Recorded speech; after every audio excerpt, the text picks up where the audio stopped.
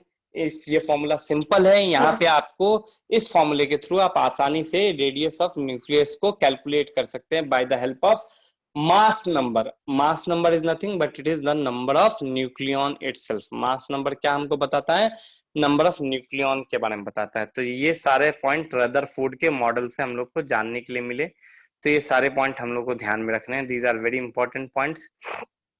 Now जब radius पता है तो वॉल्यूम का रेशियो आसानी से निकाल सकते हैं, क्योंकि हम लोग को रेडियस का रेशियो पता है तो आसानी से वॉल्यूम का भी रेशियो कैलकुलेट किया जा सकता है। तो बस हम लोगों ने क्या किया, रेडियस का रेशियो यूज किया, उससे डायरेक्टली वॉल्यूम का रेशियो कैलकुलेट कर लिया, राइट। सो आई होप आप सबको ये पॉइंट क्लियर है। नाउ नेक्स्ट पॉइंट में है electron revolve around the nucleus in a closed orbit with high speed. अब इस मॉडल को हम लोग बेसिकली सोलर मॉडल से कंपेयर करते हैं, राइट। सन एंड जो हमारा अर्थ है उसमें मोशन के हिसाब से हम लोग इसको कंपेयर करते हैं। नाउ ये इलेक्ट्रॉन सर्कुलर पाथ में रोटेट क्यों कर रहा है, इसको आप थोड़ा फिजिक्स से सोच सकते हैं। बहुत ही आसान है बच्चों।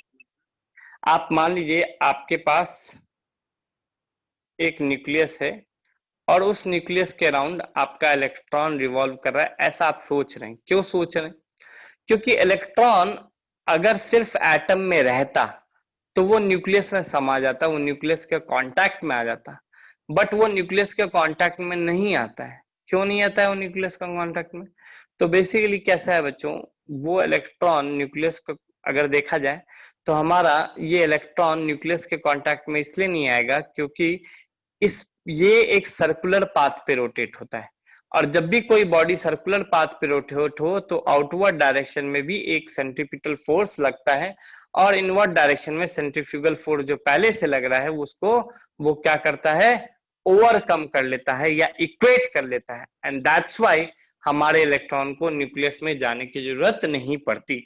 समझ में आ रहा है, सिंपल अंडरस्टैंडिंग बच्चों। हमारा इलेक्ट्रॉन न्यूक्लियस में क्यों नहीं जाता, तो हमारा इलेक्ट्रॉन न्यूक्लियस में इसलिए नहीं जाता क्योंकि जो हमारा अगर देखा जाए इलेक्ट्रॉन है वो सर्कुलर पाथ पे रोटेट करता है, और सर्कुलर पाथ पे रोटेट करने के चलते आउटवर्ड डायरेक्शन में भी उस पर एक फोर्स अप्लाइड रहता है, जो इनवर्ड फोर्स को न्यूक्लियस के साथ जो हमारा फोर्स है अट्रैक्टिव फोर्स उसको है, न्यूक्लियस के साथ जो हमारा अट्रैक्टिव फोर्स है उसको क्या कर लेता है, ओवरकम कर लेता है। ये चीज हम लोग को समझ कर रखना है, ठीक है। सो आई होप आप सबको ये पॉइंट क्लियर है, किन्हीं को कोई डाउट नहीं। अगर डाउट होगा यहाँ तो जरूर से बताइएगा, otherwise we will move ahead further, अगले पॉइंट की तरफ बढ़ते हैं। सो ये था कि मॉडल में जो हमारा इलेक्ट्रॉन का जो सोलर मॉडल दिया था बेसिकली रदरफोर्ड ने, वो किस बेसिस पे दिया था, तो वो बेसिस ये था कि इलेक्ट्रॉन को हम सिर्फ एटम में एम्बेडेड दिखा नहीं सकते, इलेक्ट्रॉन जो है वो न्यूक्लियस की तरफ अट्रैक्ट होता चला जाएगा। एंड दैट्स वाई उन्होंने एक नया कॉन्सेप्ट लगाया कि हमारा इलेक्ट्रॉन जो है वो एम्बेडेड नहीं है, बट हमारा इलेक्ट्रॉन सर्कुलर पाथ पे रोटेट कर रहा है, और उस सर्कुलर पाथ पे रोटेट करने के चलते वो क्या हो रहा है, उस पे एक आउटवर्ड फोर्स लग रहा है, एंड उस आउटवर्ड फोर्स के चलते क्या हो रहा है बच्चों, ध्यान से सुनिएगा, वो जो आउटवर्ड फोर्स उस पर अप्लाई किया जा रहा है वो inward electrostatic force of attraction between nucleus और इलेक्ट्रॉन, न्यूक्लियस और इलेक्ट्रॉन के बीच में जो इनवर्ड फोर्स है उसको ओवरकम कर दे रहा है ये आउटवर्ड फोर्स, राइट। इसलिए हमारा इलेक्ट्रॉन न्यूक्लियस में जाता नहीं है, न्यूक्लियस के अंदर चला नहीं जाता है, ये हम लोग को समझ के रखना है। एंड यही हमारा बेसिकली अगर देखा जाए तो सोलर सिस्टम वाला मॉडल जो हम लोग एटॉमिक स्ट्रक्चर में, वो यही है, ठीक है। सो आई होप आप सबको ये पॉइंट क्लियर है, किसी को कोई डाउट नहीं। नेक्स्ट जो है वो है ड्रॉबैक्स ऑफ रदरफोर्ड मॉडल। क्या क्या ड्रॉबैक्स थे, किन्हीं को ध्यान है? What are were the drawbacks of Rutherford atomic model, किसी को याद हो तो बताएंगे। रदरफोर्ड मॉडल के ड्रॉबैक्स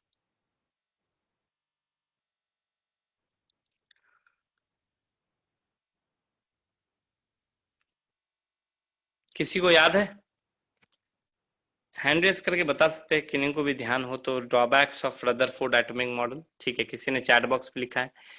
एनर्जी इज लॉस्ट, ऐसा हम सही बताना चाह रहे हैं, थोड़ा सा और डिफाइन करते तो अच्छा रहता।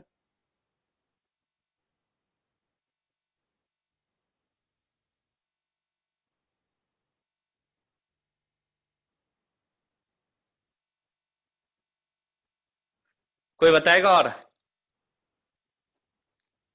ठीक है बच्चों, मैं आपको बताता हूं। मेजर जो ड्रॉबैक था रदरफोर्ड के एटॉमिक मॉडल का, that was being proposed by Maxwell. Maxwell के द्वारा ये प्रपोज किया गया था, ठीक है। मैक्सवेल का क्या कहना था कि इलेक्ट्रॉन जो है एक चार्ज पार्टिकल है। इलेक्ट्रॉन जो है क्या है? वो एक चार्ज पार्टिकल है। अगर एक चार्ज पार्टिकल दूसरे चार्ज पार्टिकल के प्रेजेंस में, दूसरा चार्ज पार्टिकल कौन? न्यूक्लियस, अगर उसके प्रेजेंस में एक्सेलरेट कर रहा है, हमको पता है सर्कुलर मोशन जो होता है वो एक एक्सेलरेटिंग मोशन होता है, क्योंकि वहां हर एक मोमेंट पे डायरेक्शन तो चेंज होता ही रहता है, भले ही वेलोसिटी चेंज नहीं हो लेकिन डायरेक्शन में तो चेंज होता ही रहता है। एंड दैट्स व्हाई बेसिकली अगर हम लोग देखा जाए तो हमारा इलेक्ट्रॉन जो है, जो एक चार्ज पार्टिकल है खुद भी, वो दूसरे चार्ज पार्टिकल न्यूक्लियस के प्रेजेंस में रोटेट कर रहा है, दूसरे चार्ज पार्टिकल न्यूक्लियस के प्रेजेंस में रोटेट कर रहा है। और जब वो ऐसा करेगा तो वो एनर्जी का लॉस करता है, जब वो ऐसा करेगा तो वो एनर्जी का लॉस करेगा, और धीरे धीरे एनर्जी का लॉस करते करते करते करते करते वो स्पाइरल पाथ अंडरगो करेगा, और स्पाइरल पाथ अंडरगो करके वो लेस देन 8 सेकेंड्स में क्या हो जाएगा? न्यूक्लियस में चला जाएगा। लेस देन 8 सेकेंड्स में वो न्यूक्लियस में चला जाएगा, ये चीज हम लोग को ध्यान में रखना है। आई होप आप सबको ये पॉइंट क्लियर हो गया हो कि क्यों हमारा Rutherford stability of the atom को डिस्क्राइब नहीं कर पा रहा था। तो मैक्सवेल का एक थ्योरी था, उस थ्योरी के हिसाब से इलेक्ट्रोमैग्नेटिक रेडिएशन जो है वो एनर्जी का लॉस कंटिन्यूअसली करते हैं। एनर्जी का लॉस क्या करते हैं? वो कंटिन्यूअसली करते हैं। तो बेसिकली यहाँ पॉइंट लिखा हुआ है, आपको ध्यान में रखना है। According to Maxwell, electron loses its energy continuously in the form of electromagnetic radiation। उसका कहना है इलेक्ट्रॉन जो है वो एनर्जी का लॉस कंटिन्यूअस करेगा, right. It will do the loss of, basically अगर देखा जाए तो एनर्जी का लॉस वो कंटिन्यूअसली करेगा। क्यों? क्योंकि आज इलेक्ट्रॉन भी एक चार्ज पार्टिकल है और न्यूक्लियस भी एक चार्ज पार्टिकल। तो अगर कोई चार्ज पार्टिकल किसी दूसरे चार्ज पार्टिकल के प्रेजेंस में मूव कर रहा हो, एक्सेलरेट कर रहा हो, देन जो मूविंग चार्ज पार्टिकल है वो इलेक्ट्रॉन का लॉस करता है, इलेक्ट्रॉन लूज करते चले जाता है। सो आई होप आप सबको ये पॉइंट समझ में आ रही है, किसी को कोई डाउट नहीं है, ठीक है। सो अगर ये पॉइंट सबको क्लियर है तो हम लोग सेकेंड पॉइंट की तरफ बढ़ेंगे। If the electron loss loses energy continuously, the observed spectrum should be continuous, but the actual spectrum consists of well-defined lines of different frequency। बहुत अच्छा पॉइंट बताया सेकंड पॉइंट, आज सुनिएगा, बहुत ही इंपॉर्टेंट पॉइंट है बच्चों। अगर इलेक्ट्रॉन जो है एनर्जी का लॉस कंटिन्यूअस कर रहा है, अगर इलेक्ट्रॉन एनर्जी का लॉस कंटिन्यूअस कर रहा है तो जो हमको वहां से फ्रीक्वेंसीज ऑब्टेन होने चाहिए थे, स्पेक्ट्रम का मतलब क्या होता है बच्चों पता है? सेट ऑफ फ्रीक्वेंसी, अलग अलग फ्रीक्वेंसी के वेवलेंथ, अलग अलग फ्रीक्वेंसी के वेवलेंथ उसको स्पेक्ट्रम बोलते हैं। ठीक है, तो अलग अलग वेवलेंथ के जो वेव हो या अलग अलग फ्रीक्वेंसी के जो वेव हो उनको स्पेक्ट्रम जाना जाता है। मतलब set of waves is termed as spectrum. तो क्या बोल रहा है कि अगर एनर्जी का लॉस कंटिन्यूअस हुआ रहता, एनर्जी का लॉस कैसा हुआ रहता, कंटिन्यूअस हुआ रहता, देन हम लोग क्या बोल सकते हैं कि हमारा जो स्पेक्ट्रम है, हमारा सेट ऑफ फ्रीक्वेंसी है, हमारा सेट ऑफ रेडिएशन है, वो भी हमको कंटिन्यूअस दिखता। लेकिन ऐसा होता नहीं। लाइन स्पेक्ट्रम जब एक एटम का देखा जाता है तो डिसकंटिन्यूअस होता है। नाउ इस पॉइंट को समझने के लिए, अच्छी तरह से समझने के लिए हम लोग को समझना है what do you mean by spectrum. Spectrum क्या होता है? जो आप बार बार बोल रहे हैं लाइन स्पेक्ट्रम जो है वो कंटिन्यूअस होगा, इसका मतलब क्या है? ये सारे चीज बच्चों हम लोग कल के लेक्चर में देखेंगे। ड्रॉबैक ऑफ रदरफोर्ड मॉडल का सेकेंड पॉइंट कल के लेक्चर में डिस्कस करेंगे। बट आई होप आप सबको फर्स्ट पॉइंट अच्छी तरह से समझ में आ गया है। फर्स्ट पॉइंट में कोई डाउट नहीं। फर्स्ट पॉइंट क्या है कि भाई एनर्जी का लॉस या गेन जो होता है वो कंटिन्यूअस होता है, डिस्कंटिन्यूअस नहीं होता है। ये फर्स्ट पॉइंट। ठीक है, तो ये चीज ध्यान में रखेंगे। एंड कंटिन्यूअस होगा तो एनर्जी का लॉस कंटिन्यूअसली करता जा रहा है, करते जा रहा है, करते जा रहा है, इसलिए वो सर्कुलर पाथ में नहीं रोटेट कर पाएगा। वो धीरे धीरे किस पाथ में चला जाएगा? स्पाइरल पाथ में। क्यों चला जाएगा वो भी एक बार हल्का फिर से भी डिस्कस कर लेते हैं। मान लीजिए मुझे सर्कुलर पाथ पे रोटेट करना है तो मुझे आउटवर्ड डायरेक्शन में mv² लग रहा है। नाउ वेलोसिटी अगर किसी रीजन से कम होता चला जाए, किसी रीजन से बच्चों क्या कम होता चला जाए? वेलोसिटी कम होता चला जाए, तो आप क्या देखेंगे? What you will find? You will find that mv²r का वैल्यू घटता जा रहा है। mv²r का वैल्यू क्या होता जा रहा है बच्चों? घटता जा रहा है। और जब mv²r का वैल्यू घटता जाएगा तो न्यूक्लियस उस पर ज्यादा फोर्स लगा पाएगा। एंड न्यूक्लियस जब इस पे ज्यादा फोर्स लगाएगा तो बेसिकली अगर देखा जाए, ध्यान से सुनते जाएंगे, अगर न्यूक्लियस जो है उस पे ज्यादा फोर्स लगा पाएगा तो वो धीरे धीरे इलेक्ट्रॉन हमारा स्पाइरल पाथ में मूव करते करते करते करते न्यूक्लियस में चला आना चाहिए, लेकिन ऐसा होता नहीं है। ठीक है, वो सर्कुलर पाथ में ही रोटेट करता है। तो रदरफोर्ड का एक मेजर डिमेरिट नहीं, लिमिटेशन हम बोलेंगे कि उसका एक मेजर लिमिटेशन ये है कि वो एटम की स्टेबिलिटी को एक्सप्लेन नहीं कर पा रहे थे। वो क्या नहीं बता पा रहे थे? About the stability of the atom, उस चीज को वो एक्सप्लेन नहीं कर पा रहे थे। ठीक है बच्चों, आपको आज के लेक्चर में कोई डाउट है, कोई पॉइंट नहीं समझा हो तो आप बताइएगा। अदरवाइज इस नोट्स को आज गो थ्रू कीजिए। जहां तक आपको बताया ड्रॉबैक्स ऑफ रदरफोर्ड मॉडल के पहले तक आप सारा चीज गो थ्रू करके आएंगे, अच्छी तरह से पढ़ के आएंगे तो आपको नेक्स्ट लेक्चर में समझेगा। अब आप अच्छी तरह से पढ़ के आएंगे कि नहीं आएंगे चेक करने के लिए हम लोग क्या करने वाले हैं, हर एक लेक्चर में बच्चों से पूछने वाले हैं। So we are going to ask each and every student, पहले 5-10 पूछेंगे, then only we will start the lecture. ठीक है बच्चों, तो आज हम लोग अपना सेशन यहीं पे एंड करेंगे। अगर किसी को कोई डाउट है तो प्लीज पूछ सकते हैं।